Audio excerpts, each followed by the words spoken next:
لا إله إلا الله لا إله إلا الله لا إله إلا الله لا إله إلا الله.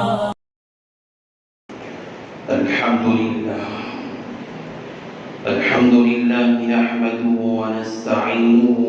ونستغفره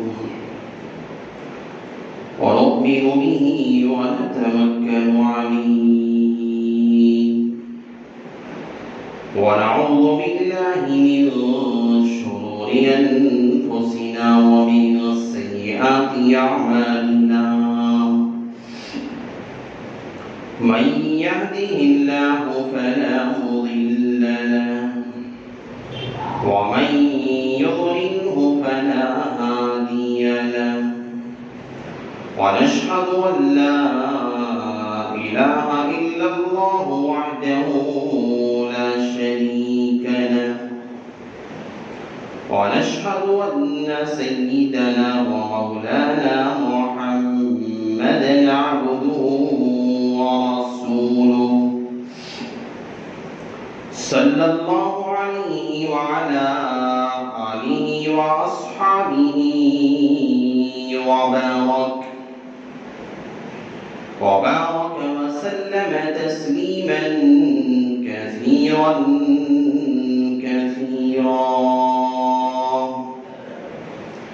أما بعد فأعوذ بالله من الشيطان الرجيم. بسم الله الرحمن الرحيم. قل إن كنتم تحبون الله فاتبعوني يحببكم الله ويغفر لكم ذنوبكم والله غفور رحيم. وقال تعالى في موضع آخر: لقد كان لكم في رسول الله أسوة حسنة. وقال النبي صلى الله عليه وسلم: أنا خاتم النبيين لا نبي بعدي، أو كما قال النبي عليه الصلاة والسلام. رب اشرح لي صدري ويسر لي أمري واحلل عقدة من لساني يفقهوا قولي. اللهم صل على سيدنا مولانا محمد في أول كلامنا. اللهم صل على سيدنا مولانا محمد في أوسط كلامنا. اللهم صل على سيدنا مولانا محمد في آخر كلامنا.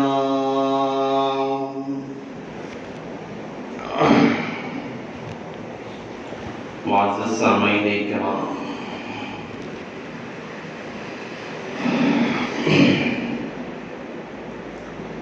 اور میرے غیر مسلمان بھائیوں،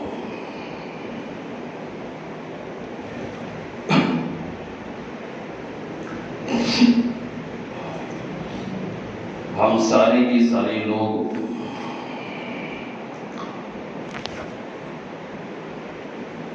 ابھی اس امت میں ہم اپنی زندگی گزار رہے ہیں.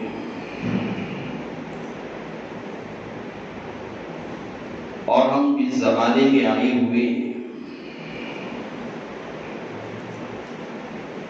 ایک عظیم پیغمبر کا کی امت ہے، ایک عظیم پیغمبر کا یہ قوم اور زمانہ.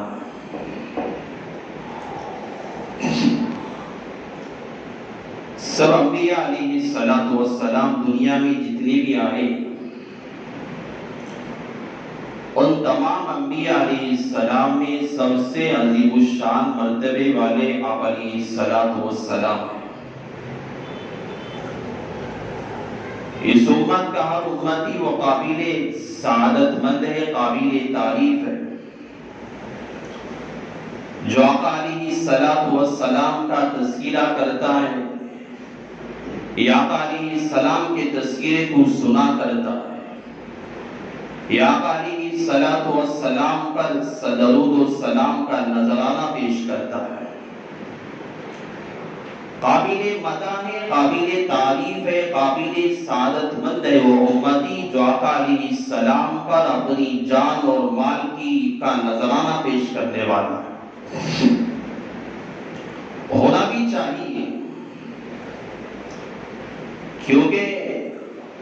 اللہ کے نبی علیہ السلام کے ہم لوگوں پر بہت سارے احسانات ہیں، اور بندے کا مزاج ہوتا ہے، فطرت ہوتی ہے، بندے کو اس چیز کے ساتھ لگاؤ ہوتا ہے، تعلق ہوتا ہے، محبت ہوتی ہے، بندہ بار بار اس کا تذکرہ کرتا ہے، اس کا ذکر کرتا ہے، اس کے بارے میں بار بار تکرار کرتا ہے، باتیں بار بار دہراتا ہے۔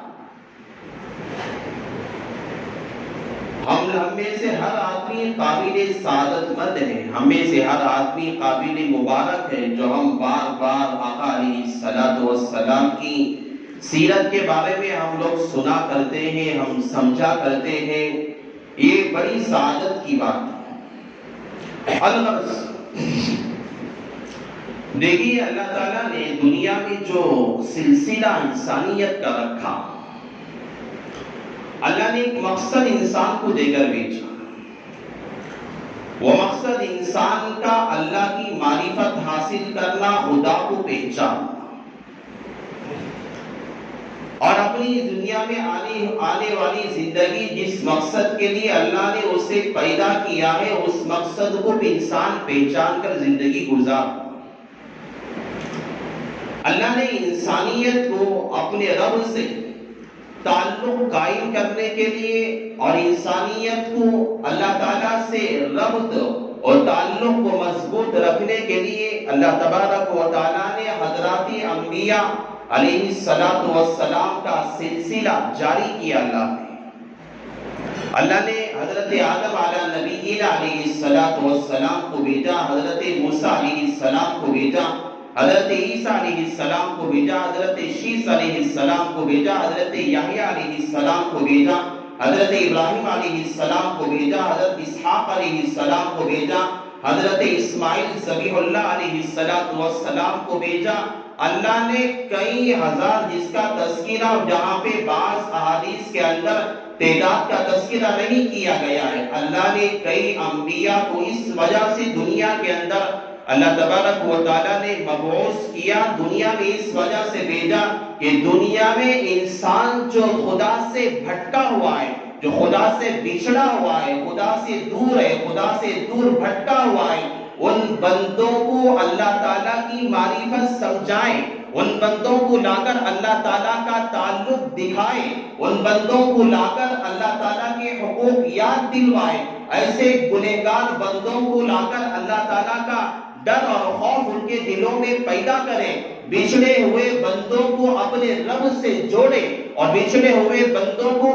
خدا کی معرفت سے اس کا ربط قائم کرے، اس کا تعلق قائم کرے۔ اللہ تعالیٰ نے انسانیت کو ایک پلیٹ فارم پر اور خدا کے ایک صراط مستقیم پر جوڑنے کے لیے اللہ تبارک و تعالیٰ نے حضرات انبیاء اور رسولوں کا اللہ نے سلسلہ جاری کیا تھا۔ ہر نبی جو دنیا میں آتا ہے، یہ پڑھا لکھا دنیا میں کسی سے پڑھنا لکھنا نہیں انبیاء سیکھتے تھے۔ ہم میں سے کوئی آدمی پڑھنا چاہتا ہے، سیکھنا چاہتا ہے، کوئی علم حاصل کرنا چاہتا ہے، اسے کتاب لے کر بیٹھنا پڑے گا، کسی استاذ کے سامنے جانا پڑے گا، زانوئے تلفظ طے کرنا پڑے گا، استاذ کے سامنے ادب کا، اخلاق کا، کردار کا مظاہرہ پیش کرنا پڑے گا۔ کسی استاذ کے سامنے اگر اپنے آپ کو قابو کر کے اپنے آپ کو پیش کرنا پڑے گا، اسے بڑے مجاہدے اٹھانے پڑے گے، اسے کوششیں کرنے پڑے گی، اسے یاد کرنا پڑے گا، اسے رٹنا پڑے گا، اسے سمجھنا پڑے گا۔ ہر فن اور ہر علم کے حاصل کرنے کے لیے انسان ہم جیسے لوگوں کے لیے کسی استاذ کا انتخاب کرنا پڑتا ہے۔ آدمی کوئی دھندا سیکھتا ہے، کام سیکھتا ہے، کوئی فن سیکھتا ہے،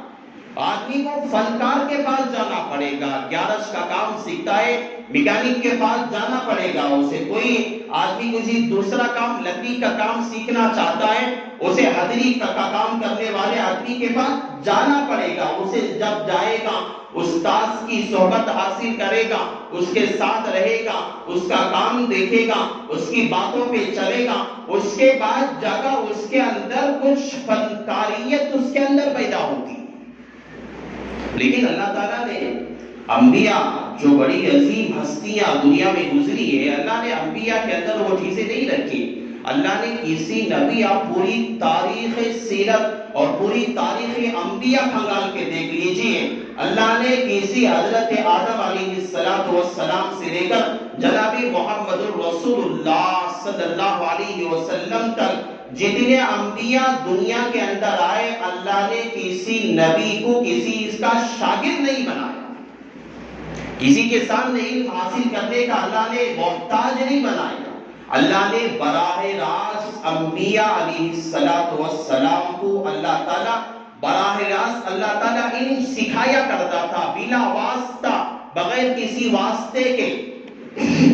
ڈائریکٹ انبیاء کا تعلق حضرات اللہ تبارک و تعالیٰ کی ذات سے ہوا کرتا تھا۔ بخاری شریف میں امام بخاری رحمت اللہ علیہ نے امام بخاری نے پہلے باب میں کتاب الوحی کے اندر بھی تذکرہ اس کا کیا ہے۔ حدیث کی کتابوں میں بخاری کی کتاب یہ بڑی معتبر اور جامع ترین کتاب سمجھی جاتی ہے۔ دنیا کا ہر آدمی بخاری کا نام سنتے ہی اس کے ہوش اڑ جاتے ہیں۔ امام بخاری رحمت اللہ علیہ نے اپنی صحیح میں اور اپنی اس کتاب کے اندر سب سے پہلا جو باب باندھا، کتاب الوحی،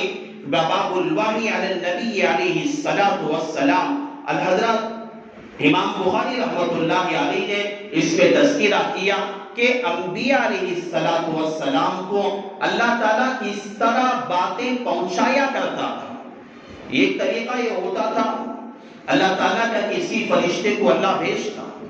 فرشتہ آتا نبی کے پاس، وہ بات پہنچاتا، بات بتا کے چلا جاتا۔ ایک طریقہ یہ ہوتا کہ اللہ تعالیٰ بعض باتیں اللہ انبیاء کے قلب میں اللہ اتارتا آسمان سے ڈائریکٹ۔ کوئی بات نازل کرنی ہوتی، اللہ تعالیٰ القا کرتا، ڈالتا انبیاء کے دلوں کے اندر، رسولوں کے دلوں میں اللہ تعالیٰ ڈالا کرتا۔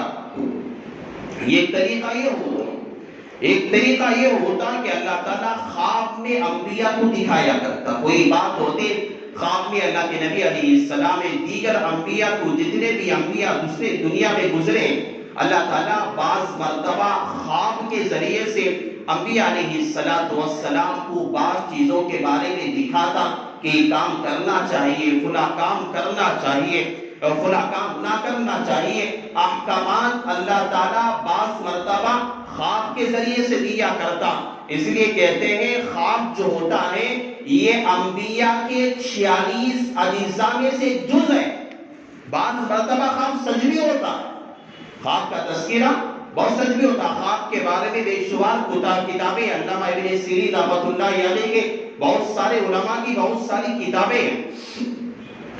خواب یہ انبیاء کے اجزاء میں سے، یہ نبوت کے اجزاء میں سے 46 جز ہے۔ بعض مرتبہ خواب آدمی کچھ دیکھتا ہے لیکن تعبیرات اس کے کچھ الگ ہوتے ہیں۔ انشاءاللہ کبھی میں موقع ملے تو اس کے بارے میں مفصل آپ کے سامنے تذکرہ کروں گا۔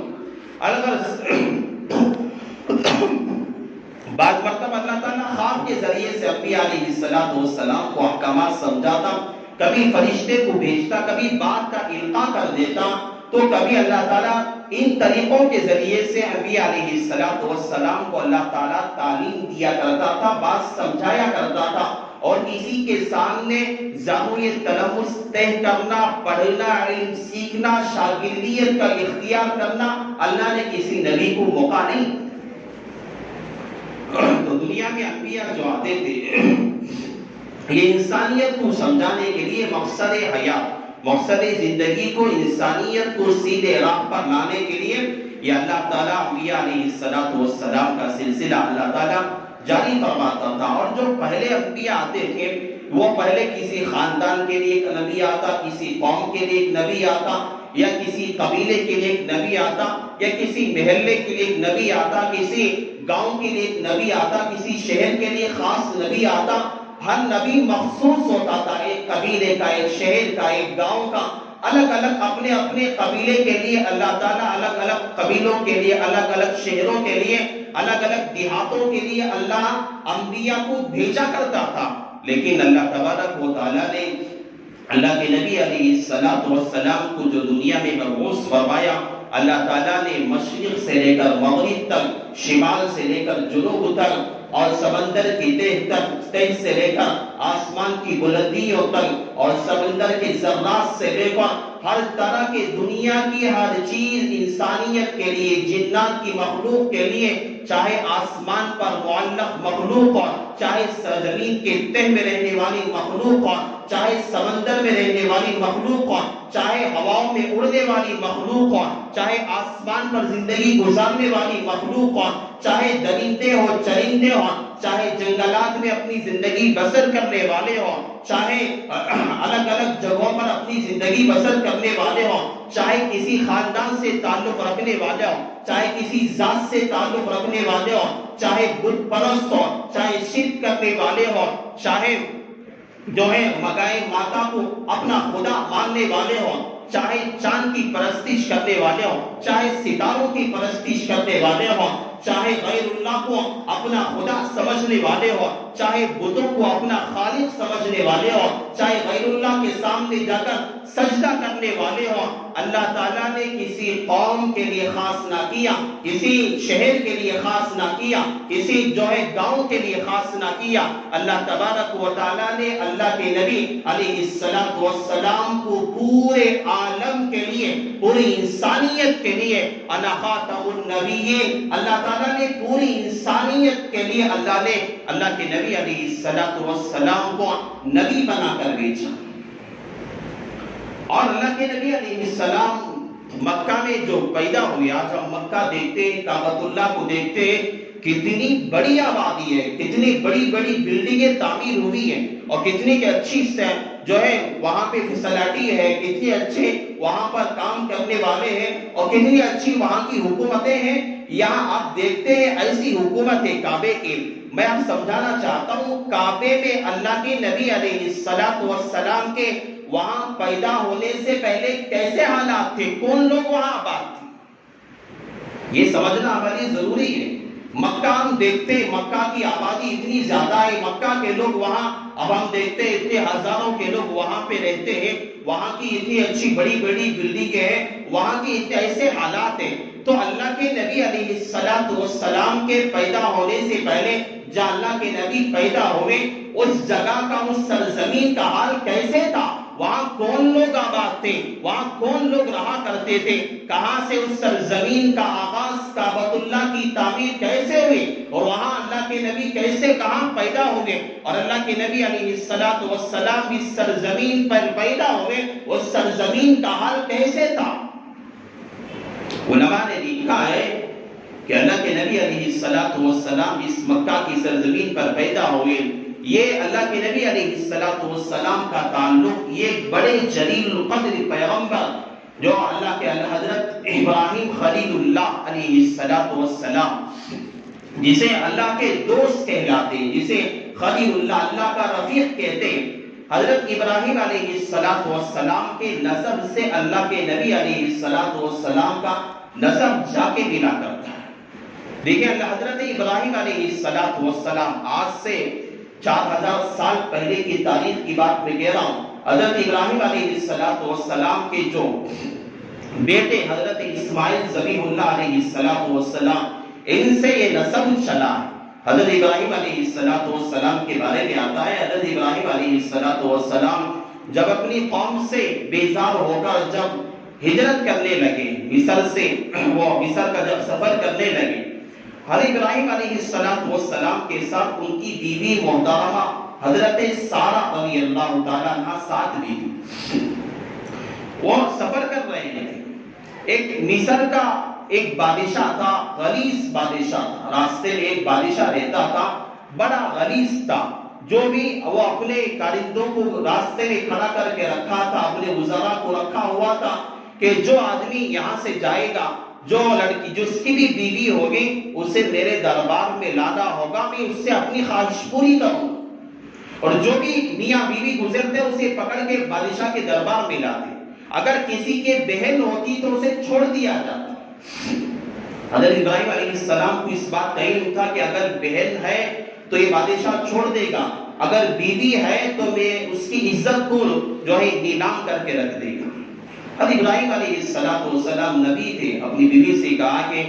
یہاں جس راستے سے ہم گزر رہے ہیں، یہاں کا بادشاہ بڑا ظالم اور جابر بادشاہ ہے، بڑا غلیظ اور ناپاک اور خبیث انسان ہے، اگر اس کے لوگ ہمیں پکڑ لیں گے، جب اس کے دربار میں ہمیں حاضر کریں گے، تم کہنا کہ میں تمہارا بھائی ہوں، اور جب وہ مجھ سے سوال کرے گا میں بھی کہوں گا کہ تم میری بہن ہو۔ بات ہو گئی۔ چلے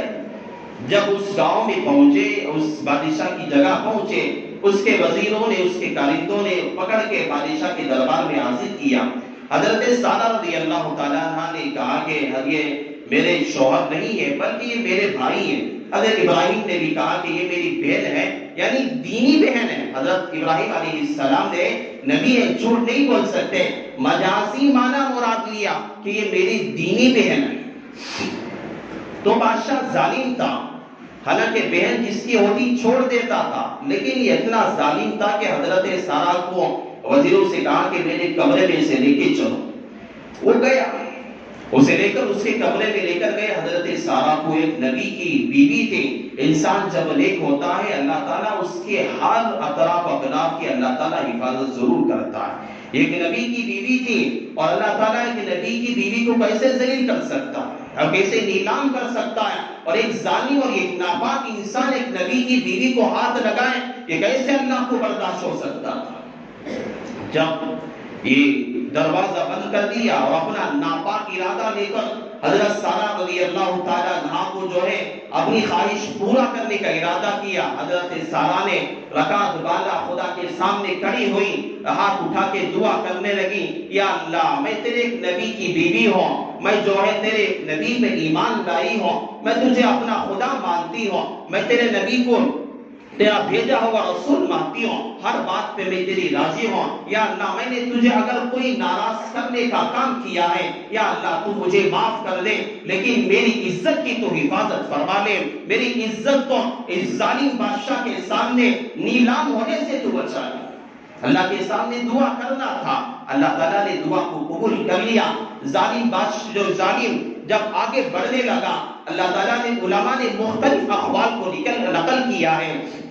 بعض علماء کہتے اللہ تعالیٰ نے اسے زمین میں دھسا کے رکھ دیا اور زمین میں دھسنے لگا۔ بعض علماء کہتے ہیں کہ اللہ تعالیٰ نے اس کے اوپر ایسے عالم کو طاری کر دیا جس طرح کے انسان کو مرتے وقت سکرات کا عالم طاری ہوتا ہے، اس طرح اس پر سکرات کا عالم طاری ہونے لگا، وہ زمین پہ تڑپنے لگا۔ بعض کہتے ہیں زمین میں وہ اندر دھسنے لگا اور حضرت سارہ سے معافی مانگنے لگا، ہاتھ جوڑنے لگا کہ مجھے معاف کر دو، اپنے خدا سے کہہ دو کہ مجھے بچا لے، مجھے معاف کر دے۔ حضرت سارہ نے اللہ تعالیٰ سے کہا کہ یا اللہ اگر یہ مر گیا، اگر یہ عذاب کا شکار ہو گیا تو اس کا الزام پورے اس سلطنت کے لوگ میرے اوپر لگا دیں گے، اس لیے میں آپ سے دعا کرتی ہوں یا اللہ تو اسے اپنے حال پر باقی کر دے، اسے اس سزا کو اس سزا کو ختم کر دے۔ اللہ تعالیٰ نے اس سزا کو ختم کر دیا، پھر وہ صحیح سالم ہو گیا۔ جب صحیح سالم ہو گیا، جب شرارت زیادہ ہوتی ہے پھر آدمی بار بار اس کام کو کرتا ہے، شیطانی اس کے دل کے اندر ورغلانے لگا، اور پھر اس بادشاہ نے پھر اپنا غلط ارادہ حضرت سارہ کے ساتھ جو ہے اپنی خواہش کو پورا کرنے کے لیے آگے بڑھا، پھر اللہ سے دعا کی، ہاتھ اٹھایا، پھر وہ زمین میں دھسنے لگا، پھر وہ تڑپنے لگا، پھر اس کے اوپر سکرات کے عالم کی طرح اللہ کا عذاب طاری ہو گیا، پھر وہ معافی مانگا، پھر حضرت سارہ نے دعا کیا، پھر وہ اچھا ہو گیا، درست ہو گیا، پھر اسی طرح پھر آگے خواہش کو پورا کرنے کے لیے گیا، 2-3 مرتبہ ایسا ہی ہوا۔ آخر میں اس نے دیکھا کہ کوئی متقیہ عورت ہے، کوئی پرہیزگار عورت ہے، کوئی جو ہے پاک دامن عورت ہے، اپنے وزیروں کو بلایا، بھائی تم نے کس عورت کو میرے پاس لائے ہو؟ ایسا لگتا ہے کوئی جو ہے یہ فرشتہ ہے یا کوئی جنی عورت ہے، جو میں جب اس کے سامنے ہاتھ لگانے کے لیے جاتا ہوں، غلط قدم اٹھانے کے لیے جاتا ہوں، غلط ہاتھ جب میں بڑھانے جاتا ہوں، اللہ مجھے زمین میں دھسا دیتا ہے، مجھ پر سکرات کا عالم طاری ہو جاتا ہے۔ کیسی عورت کو میرے پاس لائے ہو؟ کیا میری سلطنت کو تم زمین کے اندر دھسانا چاہتے ہو؟ بادشاہ نے کہا کہ اگر میں اس عورت کے ساتھ غلط ارادہ آگے بڑھتا تو میری ساری کی ساری سلطنت کو خدا زمین میں دھسا کے رکھ دیتا۔ تو حضرت سارہ کیا، جب یہ تقوی اس بادشاہ نے دیکھا تو حضرت حاجرہ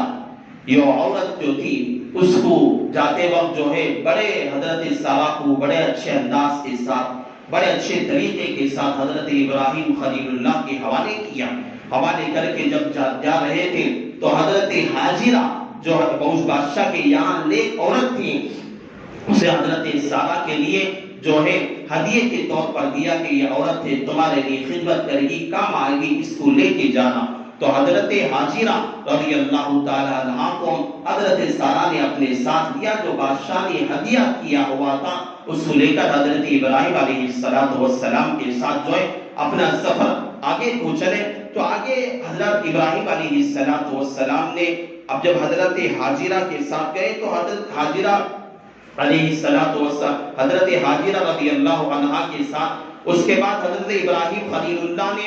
کب نکاح کیا؟ اللہ کے نبی علیہ السلام کا رسم کیسے ملتا ہے، اور اس کے بعد جو ہے مکہ کی سرزمین پر آبادی سب سے پہلے کون لوگ آباد ہوئے، کون لوگ آئے، اور کس طرح سے یہ مکہ آج جو ہماری نظروں کے سامنے ہے یہ آبادی کس طرح سے اتنی بڑی آبادی ہوئی، انشاءاللہ میں اس کے بعد آپ کے سامنے اس کا تذکرہ کروں گا۔ اللہ تعالیٰ سے میں دعا کرتا ہوں اللہ نے جو باتیں مجھ سے اللہ نے کہلوائی ہے، اللہ سب سے پہلے اللہ مجھے عمل کی توفیق نصیب فرمائے، اللہ تعالیٰ آپ کو بھی اللہ عمل کی توفیق نصیب فرمائے۔ بس انہی کلمات پر اپنی بات کا میں اختتام کرتا ہوں۔ آمین وآخر الدعوانا الحمدللہ رب العالمین۔